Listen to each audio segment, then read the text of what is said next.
Okay, अब start करेंगे voice and speech disorders. उसमें सबसे पहला टॉपिक है हॉर्सनेस ऑफ द वॉइस। अब हॉर्सनेस ऑफ द वॉइस ये एक डिसीज़ नहीं है, it is a symptom. Hoarseness is a symptom not a disease. Hoarseness का मतलब क्या होता है? Roughness of voice. Roughness of voice. अब ये होती किसकी वजह से है? तो सबसे पहले देखते हैं कि जो नॉर्मली वॉइस प्रोड्यूस होती है उसमें वोकल कॉर्ड्स की पोजीशन क्या होती है। तो जब नॉर्मल वॉइस प्रोडक्शन होती है, फोनेशन होता है, तब 3 फैक्टर्स को देखना होता है। सबसे पहला वोकल कॉर्ड्स होते हैं वो प्रॉपरली एडक्टेड होने चाहिए या फिर एक दूसरे के करीब होने चाहिए। एडक्टेड या फिर एक दूसरे के करीब, अप्रोक्सीमेशन ऑफ वोकल कॉर्ड। ये पहला पॉइंट होगा ये। दूसरा पॉइंट क्या है कि उनकी साइज़ प्रॉपर होनी चाहिए। दूसरा वो स्टिफनेस प्रॉपर होनी चाहिए, लूज़ नहीं होना चाहिए, ज़्यादा टेंस नहीं होना चाहिए। ठीक है, तो अगर प्रॉपर स्टिफनेस होगी तो प्रॉपर पिच पे वॉइस प्रोड्यूस होगी। ये हो गया दूसरा फैक्टर। फिर तीसरा है कि वो अच्छे से मतलब प्रॉपरली वाइब्रेट होने चाहिए, वाइब्रेशन उनका प्रॉपर होना चाहिए। ये 3 फैक्टर्स होते हैं। अगर ये तीनों फैक्टर सेटिस्फाई होते हैं तो voice will be produced normally on normal pitch. Hoarseness का मतलब रफनेस ऑफ वॉइस। अगर इन तीनों में से कोई एक भी फैक्टर सेटिस्फाई नहीं हो रहा होगा then it will produce hoarseness of voice. तो अगर कोई भी कंडीशन जो इन तीनों फैक्टर में से किसी को अफेक्ट करेगी तो it will produce hoarseness of voice. तो कौन सी हो सकती है? सबसे पहला वोकल कॉर्ड एक दूसरे से प्रॉपरली एडक्ट नहीं हो सकते because of paralysis of vocal cords, या फिर बीच में कोई ट्यूमर आ गया, या फिक्सेशन ऑफ वोकल कॉर्ड्स, ये कॉज हो सकते हैं। तीसरा साइज़ उनकी प्रॉपर नहीं रही, साइज़ इंक्रीज़ हो गई एडिमा की वजह से, या फिर डिक्रीज़ हो गई सर्जिकल एक्सेशन करना हुआ उसकी वजह से, क्या साइज़ में चेंजेस आया। तो फिर दूसरा है जो वाइब्रेट प्रॉपरली नहीं हो सकते, तो किसकी वजह से? अगर उनकी स्टिफनेस जो होती है वो लॉस हो गई हो, मतलब इम्पेयर्ड हो गई हो बिकॉज ऑफ पैरालिसिस या फिर फाइब्रोसिस। ये सारे कॉजेज़ की वजह से होता है हॉर्सनेस ऑफ वॉइस। अब इटियोलॉजी इसकी कौन सी होती है तो वो दिखाता हूँ। ये जितनी भी कंडीशंस दिख रही है they causes hoarseness of voice. Inflammation, tumours, trauma, paralysis, fixation of cord, congenital cause, miscellaneous cause, functional cause. Almost सारे लैरिंजियल डिसऑर्डर्स में हॉर्सनेस ऑफ वॉइस देखने को मिलती है। तो ये सारी कॉजेज ऑफ हॉर्सनेस। अब इन्वेस्टिगेशन कैसे करते हैं? तो सबसे पहले पेशेंट की डिटेल हिस्ट्री लेते हैं। डिटेल हिस्ट्री, वॉइस अब्यूज़ की हिस्ट्री अगर मिले, कोई डिसीज़ की हिस्ट्री मिले तो हम सस्पेक्ट कर सकते हैं कि उसी की वजह से हॉर्सनेस ऑफ वॉइस हो रही होगी। अगर hoarseness it remains for more than 3 weeks, और अगर पेशेंट की एज होती है वो it is more than 40 years, तो हमें सस्पेक्ट नहीं, उनको कार्सिनोमा ऑफ लैरिंग्स रूल आउट कर देना चाहिए कि कार्सिनोमा ऑफ लैरिंग्स तो नहीं है, ये हमें रूल आउट कर देना चाहिए। सब एक हो गई हिस्ट्री। फिर दूसरी है indirect laryngoscopy. Indirect laryngoscopy, direct laryngoscopy. फिर फोर्थ आती है वो रेडियोलॉजिकल इन्वेस्टिगेशंस, फिर लेबोरेटरी इन्वेस्टिगेशंस। फिफ्थ है वो examination of chest, neck, cardiovascular system, neurovascular system, CNS examination. इन सब से हम इन्वेस्टिगेट कर सकते हैं।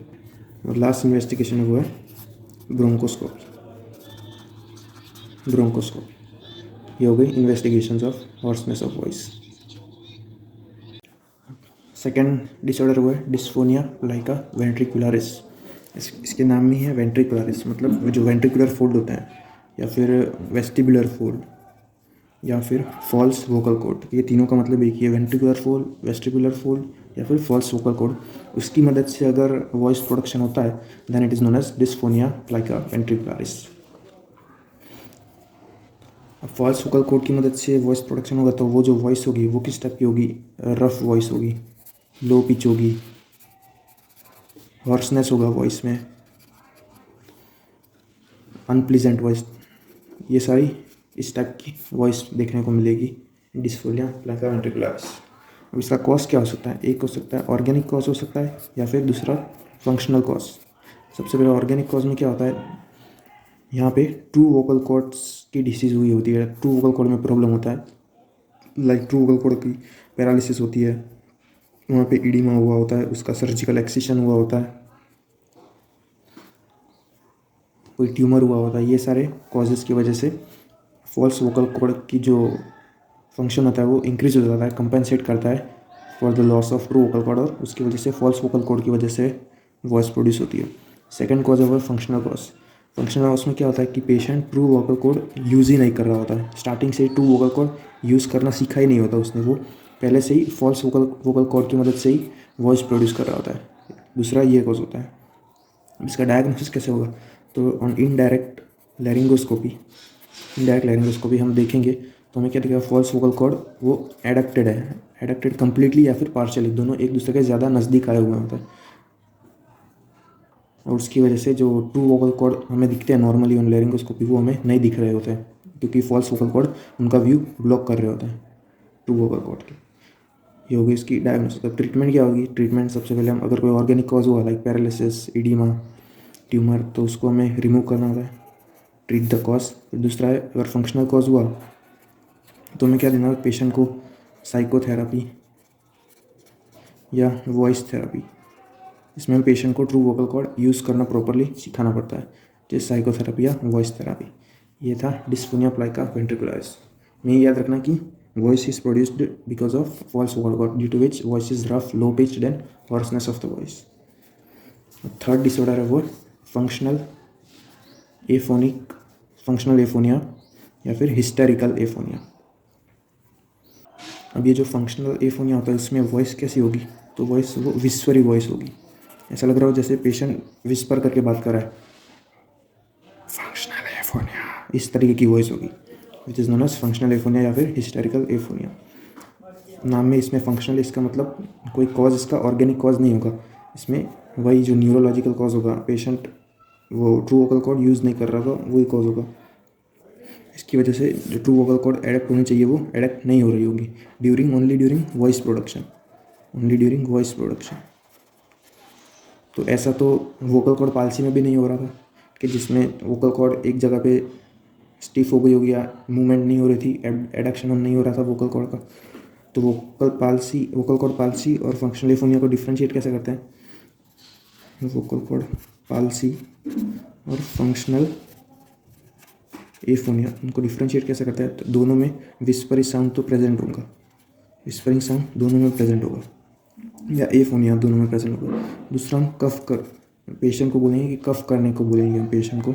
अगर वोकल कॉर्ड पाल्सी होगी तो पेशेंट कफ नहीं कर पाएगा, लेकिन फंक्शनल एफोनिया होगा तो पेशेंट कफ कर पाएगा, क्योंकि जब हम कफ करते हैं तब पहले क्या होता है कि वोकल कॉर्ड एडक्ट होती है, उसकी वजह से जो सबग्लॉटिक प्रेशर होता है वो इंक्रीज होता है।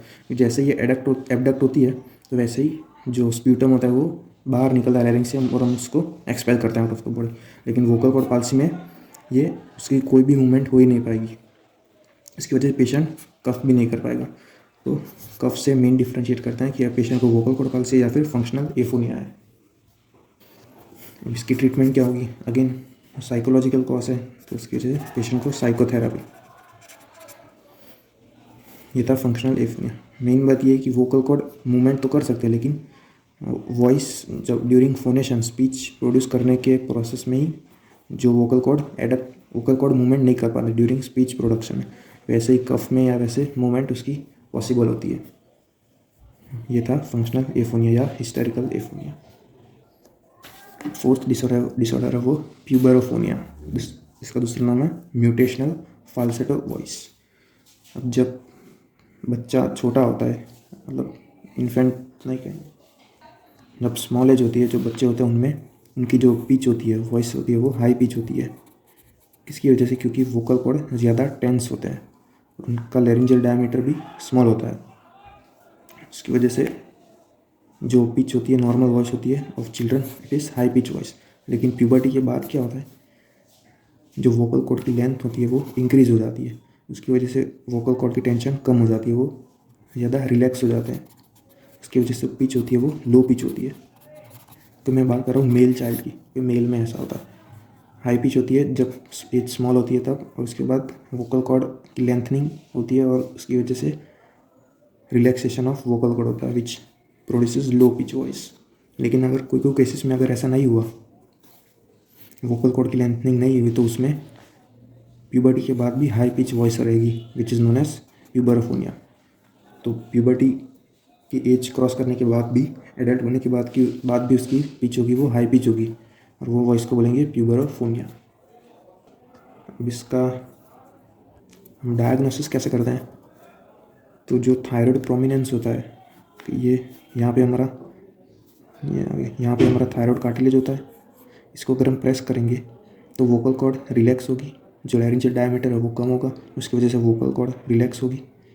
उसकी वजह से अगर हाई पिच वॉइस अगर कन्वर्ट हुई इनटू लो पिच वॉइस तो हमारा जो टेस्ट होता है वो पॉजिटिव होता है। और इस टेस्ट का नाम क्या है? गट्समैन प्रेशर टेस्ट। तो फिर से बता रहा हूँ, हम थायराइड प्रोमिनेंस होता है उसको हम उसमें प्रेशर अप्लाई करेंगे, उसकी वजह से लैरिंजियल डायमीटर कम होगा और उसकी वजह से वोकल कॉर्ड रिलैक्स होगी, जो टेंस थी वो रिलैक्स हो जाएगी और हाई पिच वॉइस हमारी कन्वर्ट हो जाएगी इनटू लो पिच वॉइस। अगर ये लो पिच वॉइस में कन्वर्ट हुई then the test is positive. इस टेस्ट का नाम है गट्समैन प्रेशर टेस्ट। अब इसको ट्रीट कैसे करते हैं? इसकी ट्रीटमेंट होगी टाइप 3 थायरोप्लास्टी। अब इसमें हम वोकल कॉर्ड में कोई भी चेंज नहीं करते, वोकल कॉर्ड को हम वैसे का वैसे ही रहने देते हैं। हम इसमें सिर्फ जो लैरिंजियल डायमीटर होता है या थायराइड लैरिंजियल फ्रेमवर्क होता है हम उसकी साइज डिक्रीज कर देते हैं। उसकी वजह से ऑटोमेटिकली वोकल कॉर्ड रिलैक्स हो जाएंगे और हाई पिच वॉइस कन्वर्ट हो जाएगी इनटू लो पिच वॉइस। इसमें हम क्या करते हैं? लैरिंजियल फ्रेमवर्क की साइज़ को डिक्रीज करते हैं। इसकी वजह से लो पिच वॉइस प्रेजेंट हो जाएगी, मतलब लो पिच वॉइस आ जाएगी इन द पेशेंट। ये था प्यूबरोफोनिया। इसके बाद फिफ्थ डिसऑर्डर हुआ है फोनेस्थीनिया। फोनेस्थीनिया इसका मतलब क्या होता है? Weakness of voice. Weakness of voice ये दो कार्टिलेज की वीकनेस, मतलब दो कार्टिलेज वीक हो जाए उसकी वजह से होता है। वो कौन से दो? एक तो है थायरो एरिटिनॉइड, दूसरा है इंटर एरिटिनॉइड। थायरो एरिटिनॉइड और इंटर एरिटिनॉइड, ये कोई एक हो सकता है या फिर दोनों हो सकते हैं। इन दोनों की वीकनेस की वजह से होता है फोनेस्थीनिया। अब डायग्नोसिस में अगर हम इनडायरेक्ट लैरिंगोस्कोपी करेंगे, तो हमें क्या दिखेगा? 3 कैरेक्टरिस्टिक फाइंडिंग्स दिखेगी हमें। ये 3 कैरेक्टरिस्टिक फाइंडिंग दिखेगी। ये हमारा नॉर्मल वोकल कॉर्ड की जो पोजीशन होती है वो है, ये एडेप्ट होती है। पहली फाइंडिंग हमें क्या दिख सकती है? In case of thyroarytenoid weakness, यहाँ पे हमें एलिप्टिकल स्पेस दिखेगी between the vocal cord due to thyroarytenoid weakness. ये हो गई पहली फाइंडिंग, एलिप्टिकल स्पेस। दूसरी फाइंडिंग होगी वो क्या होगी? It is due to weakness of interarytenoid muscle. Okay, interarytenoid muscle की वीकनेस। इसमें क्या होगा? पोस्टीरियरली हमें एक गैप दिखेगी on the posterior commissure, because interarytenoid पीछे की साइड प्रेजेंट होता है, उसके लिए हमें उसकी वीकनेस के केस में दिखेगी पोस्टीरियर गैप। ये 2 फाइंडिंग हो गई। अब थर्ड फाइंडिंग होगी वो क्या होगी? थर्ड फाइंडिंग अगर दोनों इन्वॉल्व होते हैं, दोनों की वीकनेस हुई होती तो हमें थोड़ी सी एलिप्टिकल भी दिखेगी और पोस्टीरियर कमिशर में गैप भी दिखेगी। इस टाइप की पोजीशन दिखेगी हमें वोकल कॉर्ड की। तो इस पोजीशन का नाम क्या है? Keyhole appearance. It involves both cartilage, thyroarytenoid और इंटर एरिटिनॉइड। ये था इसका डायग्नोसिस। याद रखना, एलिप्टिकल शेप, पोस्टीरियर गैप और की होल अपीयरेंस, और 2 कार्टिलेज ये इन्वॉल्व होते हैं, थायरो एरिटिनॉइड और इंटर एरिटिनॉइड। अब इसकी ट्रीटमेंट क्या होगी? तो treatment voice rest, voice hygiene, ये 2 ट्रीटमेंट होगी फोनेस्थीनिया।